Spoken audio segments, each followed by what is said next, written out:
The current worldwide growth of cities presents at once an unprecedented historical opportunity for international socioeconomic development and an immense challenge to global sustainability. The mechanisms that generate improved living conditions and economic growth at different scales typically also increase overall energy and resource consumption. In particular, the building sector has gained attention in global policies for sustainable development due to its energy consumption and greenhouse gases emissions. Overall, nearly 30% of global energy consumption and 25% of greenhouse gases are linked to building construction. Furthermore, those fractions are increasing at a higher rate than other sectors. Many countries are now making significant efforts to achieve more sustainable buildings. There has been extensive research on methods to reduce energy consumption. New materials and systems are being developed, new designs are emerging, and government regulations and requirements are increasing. Certification systems have also been created to rate building sustainability. For example, LEED, which stands for Leadership in Energy and Environmental Design. This is a certification which is mainly focused on energy efficiency in buildings. However, there is a lack of attention to other aspects that create truly sustainable buildings. Elements such as design according to climate and choosing building materials that exhibit low embodied energy, low carbon impact, and durability. Most important, designing according to people. For this reason, I decided to interview Christopher Nielson. Mr. Nielson is an architect with Brenner Code Architects and Planners and has a high level or expertise in construction technology and high performance design. Mr. Nielson was part of the team in charge of designing the R.W. Kent Center, a current living building certified. For those of you who are unfamiliar with what it means to be a living building, here's one of the primary tenets. A building certified as a living building by the International Living Future Institute must create more resources than it needs. If you are interested in knowing more about the Living Building Challenge, please watch this interview. Uh, Thank you for being here. Um it is actually a dream for me to be here talking to you right now because it's something that I've been dreaming since 2017. I'll be um, sharing with you a brief story about me too. So, well, about Christopher Nielson. Christopher is passionate about design that respects our building heritage, supports community, and addresses the issues of climate change. As project architect for the Kent Center, which is a building that we are going to talk in this meeting, Christopher brought project goals and ideas to life, working closely with the rest of the project team to ensure that the rigorous criteria of the Living Building Challenge were met. Christopher regularly speaks at national and regional conferences, ranging in topics from net zero water and energy design. So if there is something that you would like to add, you're free to do it now. No, I think you've done a nice job. Thank you so much. Thanks for having me. Okay, so the next thing that we're going to do is talking a little bit about myself.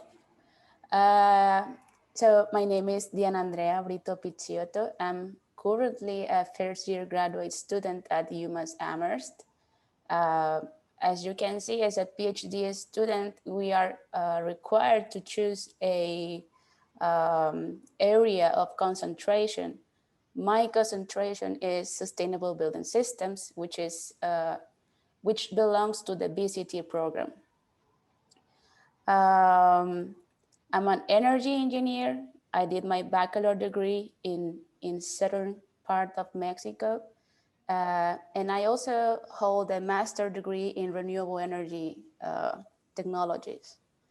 I actually work with hydrogen technology during my master's, which is nothing to do with buildings now, or That's not awesome. as much as I thought. That's really cool. Yeah.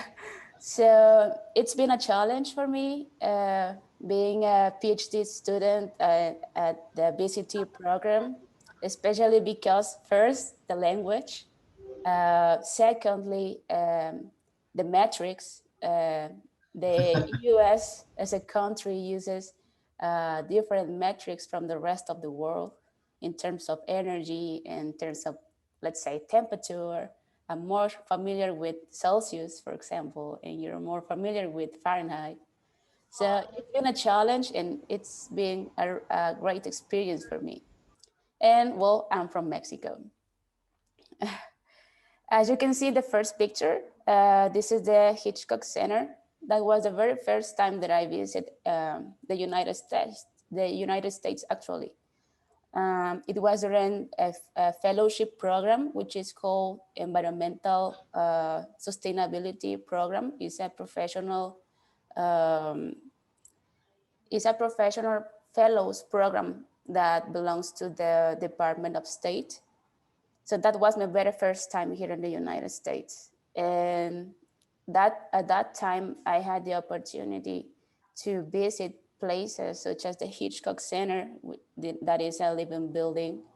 Uh, of course, I had the opportunity to be inside of the older design building, which is my house now. And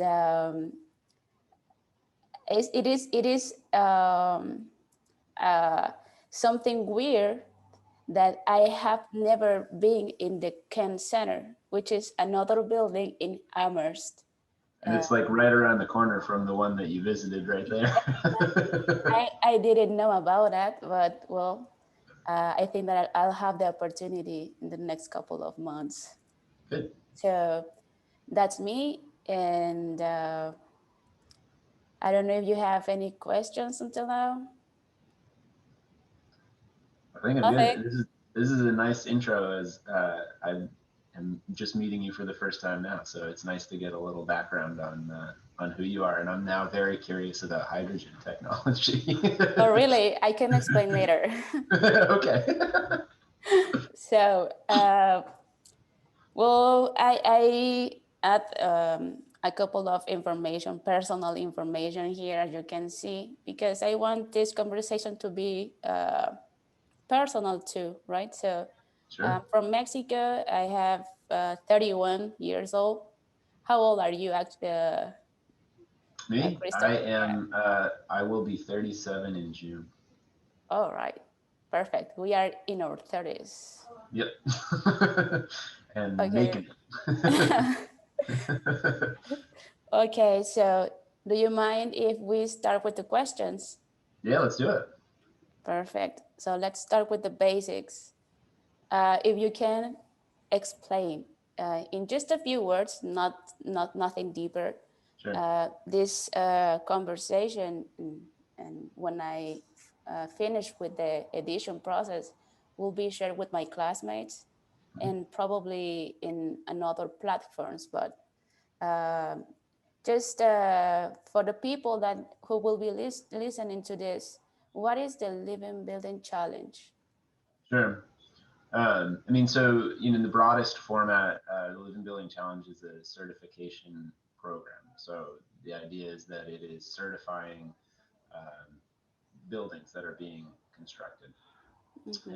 and so it falls into the same category as things like LEED and other ones that are very popular. However, it tackles it in a slightly different way. It still breaks things into sort of manageable categories. You have them on the slide here. But it starts from sort of a different angle rather than certifications like LEED that are trying to say this is how we build a building, how can we do it a little bit better. What the Living Building Challenge does is it says what's the best, what would the best be, and then let's set some targets around that. And rather than tell you you have to make the building in a certain way and tick off some boxes about all of the different things that you're going to do in order to get there, they're going to say, we're not going to tell you how you're going to get there. We're just going to tell you it has to perform this way. It has to do this at the end of the day. And then the third thing that I think is really unique about it is that it's not just writing it down on paper to say that you will do it. It's actually showing data, showing real proof, proving that you've actually created a building that does the things that it does. So I'll use one example. I'll pick one of the petals. So they break out the challenge into the petals that you have up on the screen, and we'll take energy because I think it's one of the most tangible ones to use. And it basically says that all of the energy for the building must be produced on site, and it must be produced by renewable sources, which limits you really to solar and wind generation. And now I think in the newer ones, it actually says you have to produce 110%. So you actually have to produce more energy than the building would use on an annual basis. Now, it doesn't say anything about how to do that. It doesn't say you have to use solar. It doesn't say that you have to have a certain R value of wall, any of those things. All of those things are helpful in order to get there. But they just tell you what the target is. And then they tell you you have to show over the course of 1 year that you did it. And so they do that for all of these different kind of categories to really sort of drive down on, we really want to do it. And we're not going to tell you exactly how to do it. We're just going to tell you what the overall goal is. So I think it's a nice. So that's why challenge. they express themselves as imperatives instead Correct. of, it's like you have to do it like this. I'm It's not not an asking option. you. Yeah. It's not an option, and it's not like you have a list of 100 things and you got to pick 60 of them. The way LEED does it, it's here are, I think it's in the 20s, things you just have to do if you want to meet the challenge. So that's, I think that you actually answered the question, why is this certification so difficult to achieve? That's why, right? Yeah, I think so. I mean, there's a lot of nuance to why some of these things are very challenging to achieve. Some of them have to do with scale. So, for example, water, I think, is a great example. On the scale of a single residence in the middle of the woods, it's very easy to achieve the water pedal because you have enough land to just dig a well. If you're looking at a tight urban environment where you have say, an 8-story building, it's very challenging to generate all of the drinking water for that building within the confines of the site. So there are different challenges based on which kind of project that you have, but you're absolutely right. The challenge in it is that there are very few buildings that are able to do all of these things all at the same time. Mm-hmm.